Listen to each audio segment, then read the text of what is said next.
আসসালামু আলাইকুম। আচ্ছা, আমি এখানে দেখাবো হচ্ছে কিভাবে আপনি ভেরিয়েবল প্রোডাক্ট আপলোড করবেন। প্রোডাক্ট আপলোড করা এটা আমি দেখাই দিব। কিন্তু এখন কিভাবে ভেরিয়েবল প্রোডাক্ট আপলোড করবেন এটা আমি দেখাবো আপনাকে। ওকে, চলে আসলাম হচ্ছে নিচে। এখান থেকেই দেখা যাবে এখানে যে এটা কিন্তু এই যে দেখেন সিম্পল প্রোডাক্ট। ওকে, এখান থেকে আমরা ভেরিয়েবল প্রোডাক্ট আপলোড করব। ওকে, এখানে সব কিছু চলে যাবে। ওকে, চলে আসবে যে আমরা অ্যাট্রিবিউটে। আমি দেখাবো আপনাকে একটু পরেই যে কিভাবে অ্যাট্রিবিউট যোগ করবেন। আমি অলরেডি অ্যাট্রিবিউট এখানে যোগ করছি, মানে অ্যাড করছি এখানে অ্যাট্রিবিউট। ওকে, অ্যাট্রিবিউট আমি অ্যাড করছি সাইজ নামে। ওকে, এখানে সাইজ সিলেক্ট করলাম, সিলেক্ট অল দিলাম, সবগুলো চলে আসলে সেভ অ্যাট্রিবিউট। একটু অপেক্ষা করব আমরা এখানে, মানে 1 সেকেন্ডের মতো, এই শেষ হয়ে গেল। অ্যান্ড তারপরে চলে আসবো অ্যাট্রিবিউটের নিচেরটা ভেরিয়েশনস, জেনারেট ভেরিয়েশনস। ওকে, এটা ওকে দিয়ে দিব।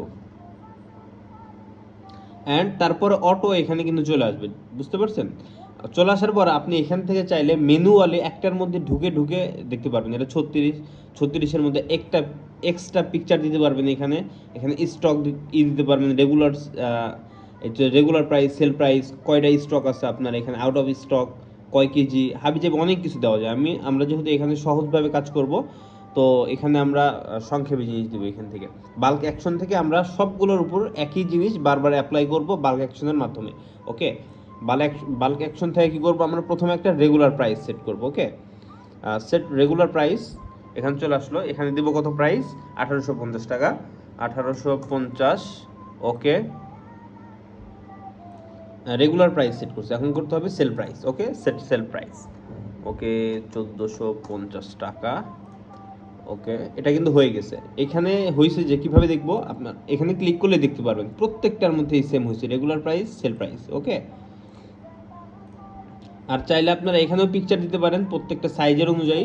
চাইলে এইখানেই পিকচার দিয়ে দিতে পারেন, যে এখানে। ওকে, অ্যান্ড এটা তো হয়ে গেল। যদি আমরা আপডেট দিয়ে দিই, অ্যান্ড এটা কিন্তু হয়ে গেছে। ওকে, এখন আমরা এটাকে দেখব, এখান থেকে লিঙ্কে থেকে ক্লিক করে দেখব, দেখি এখানে ঠিকভাবে হয়েছে কিনা। এই দেখেন এইখানে কিন্তু সব চলে আসছে, 36, 38, 40, 42, এখানে সব সিরিয়ালে চলে আসছে। এখানে সিলেক্ট করে একটু কাট করলে একটু কাট হয়ে যাবে। ওকে, আচ্ছা, এখন দেখাবো হচ্ছে আমরা কিভাবে একটা জিনিসকে, মানে অ্যাট্রিবিউট যোগ করব, কিভাবে অ্যাড করব, কিভাবে অ্যাট্রিবিউট প্রোডাক্টের আন্ডারেই। যদি আপনারা দেখেন এখানেই লেখা আছে অ্যাট্রিবিউট, এই যে এখানে অ্যাট্রিবিউটে ক্লিক করব। এখানে অলরেডি কিন্তু একটা অ্যাট্রিবিউট আছে, এটার ভ্যালু কি আছে, 36, 38, 40, 42। ওকে, আমরা এখানে দিব কালার, COLOR। ওকে, স্ল্যাগ। আচ্ছা, কালার দিই, Ctrl+C, Ctrl+V। ওকে, এই সিস্টেমটাকে রাখি অ্যাট্রিবিউট। ওকে, অ্যাট্রিবিউট কিন্তু অ্যাড করা হয়েছে, এটা ফার্স্ট স্টেপ। কিন্তু এটার মতো কিন্তু এটার মধ্যে ভ্যালু নেই, কালার লাগবে। কি লাগবে, হোয়াইট, ব্ল্যাক। আমি এখানে দিতেছি, সংক্ষেপে দিব আমি, BLS। ওকে, CK, এটা দিয়ে দিচ্ছি, BLACK, ভুল হয়েছে। ওকে, এখানে একটা অ্যাড হয়ে গেছে। আমি ডাব্লুতে হোয়াইট বুঝাচ্ছি সংক্ষেপে।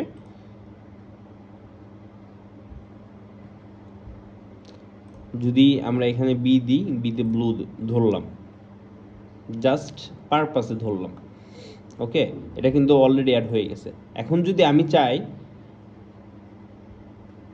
এটা প্রোডাক্টের মধ্যে অ্যাপ্লাই করব, তখন কোত্থেকে অ্যাপ্লাই করব আমরা, তখন চলে আসবো আবার অ্যাট্রিবিউটে। ঠিক আছে, অ্যাট্রিবিউটে আসার পর এখানে সার্চ দিব, এই দেখেন একটা কালার নামে চলে আসছে। ঠিক আছে, যদি আমরা এখানে সিলেক্ট অল দিই, এখানে আমাদের সব কালারগুলো চলে আসবে,